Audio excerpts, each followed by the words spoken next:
So in this lesson 7.2, we are going to talk about ratios in similar polygons. So we're going to solve problems using properties of similar polygons. We're going to use properties to identify similar polygons. So figures that are similar, we use this little squiggly to represent similar because it's not equal, it's similar. They have the same shape but not necessarily the same size. So we have two polygons are similar polygons if and only if their corresponding angles are congruent and their corresponding sides are proportional. So we're going to use what we learned in our last lesson with proportions to kind of confirm that. Angles we can kind of see.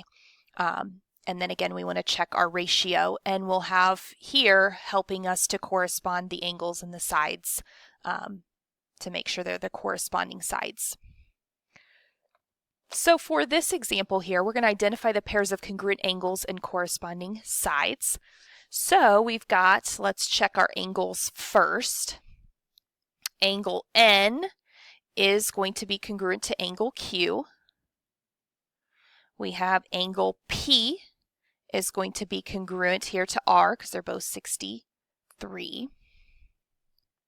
And then, of course, by third angles theorem, because if these two are congruent, then the third pair must be congruent. We can say that M is congruent to T. And we'll go ahead and put third angles theorem you could solve for it too, but all right. So then let's check out our sides. MN is going to be corresponding here to TQ, or proportional here. And then NP, the 1, is going to be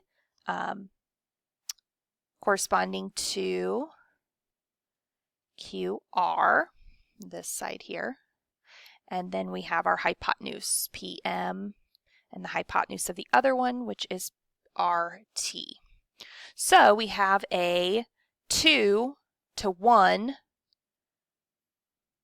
2 to 1, and then 2, well, we don't have that one, but we know that one is going to be 2 to 1 as well.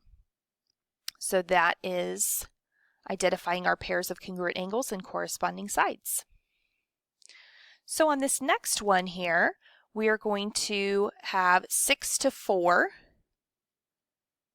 Is that the same as 9 to 6? So we're kind of checking to make sure those sides are going to correspond here. So let's multiply 6 times 6. Is that equal to 4 times 9? 36 is equal to 36. So yep. So if so, write the similarity ratio in the similarity statement. So the similarity ratio, R, is going to equal, and we're just going to reduce this because this is our similarity ratio. So 6 over 4 can reduce to 3 over 2, and you can write it as a fraction. Again, we can write it a couple different ways, 3 with the word 2, so 3 to 2, or use our colon, etc. Our similarity statement is going to be the letters. So A, B, C, D is similar, so our little similarity, to E, F, G, H. We need to make sure that they, again, are corresponding to each other there. So if you want to try B on your own, go ahead and try that.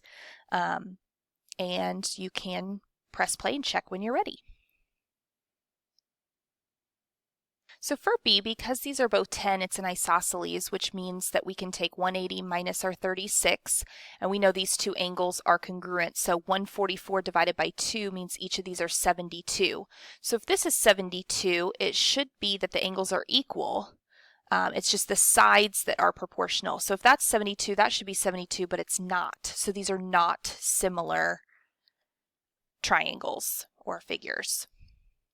So we're going to find the length of our model.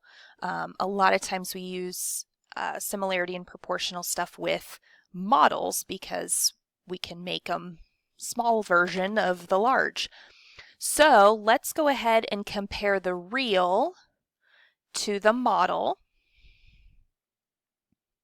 So the real length is 1.8 here, and then the 6.3 for the model, and that's going to equal, I'm just going to make that into an arrow, the real over the model for the length there. So 5 for the real, model is x, we don't know. Now we can use our cross products. So 1.8x is equal to 5 times 6.3. So 1.8x is equal to 31.5, and then dividing by 1.8, x is going to equal 17.5 centimeters. So it's 17.5 centimeters long for the model. So down here, the two polygons are similar. It wants us to find x. So for x, we want to look to see what it's going to be corresponding to, and then we need to set up our proportion. So we know, let's do x over 3, so x to 3. Now we need to pick a side that we have a ratio with, so 6 and 4. So 6 is going to go on top because we're using x on top, and then 4 for this pentagon. So we have kind of big to small. We need to have big to small there, or kind of A, B, C, D, E to R, S, T, U, V. Okay, so now we can go ahead and use our, again, cross products here. So 4x is equal to 6 times 3, which for x equals 18, dividing by 4 is going to give us x equals 4.5. B is still these two. The two polygons are similar. We're going to find y. So again, using 6, 4 just as our kind of ratio, we're going to have 8 being compared to our y plus 1. So we're going to cross multiply, making sure that our y plus 1 is in parentheses, and then we can go ahead and multiply. So distributing here, 6y plus 6 is equal to 32. Subtracting 6, 6y equals 26. And when we divide by 6, y equals 13 thirds. Just leave it as a simplified fraction there. So perimeters of similar polygons, we can add up all of our sides there and kind of use those as well to help us in our ratios. So for this example, let's go ahead and compare. If that's 7, then that's 7. If that's 4, then that's 4. So we have a 7 to 4 ratio from our triangle or our pentagon. So let's set that up to find our missing side first, and then we can work our way to getting our perimeter. Before I do that though, I'm going to fill in this side as 10.5. And so now we can go ahead, let's find ST because we know that this one's 6. So if we're going from 7 to 4, we need to go ST to 6. So ST on top, 6 on the bottom. So that's going to be basically 4 times ST, and you could put an X if you wanted to. 7 times 6 is 42, and then divide by 4. So ST, and I'm going to plug ST into my picture here, 10.5. So the perimeter is going to equal 45.5 if we add all those up.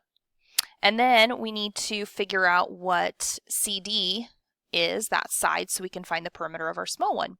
So let's still use our 7 over 4 ratio, and then we're going to use 10.5 This side here corresponds to our CD.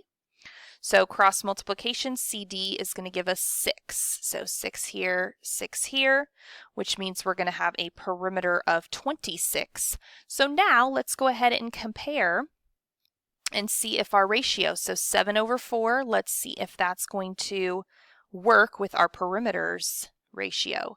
So for 45.5 to 26.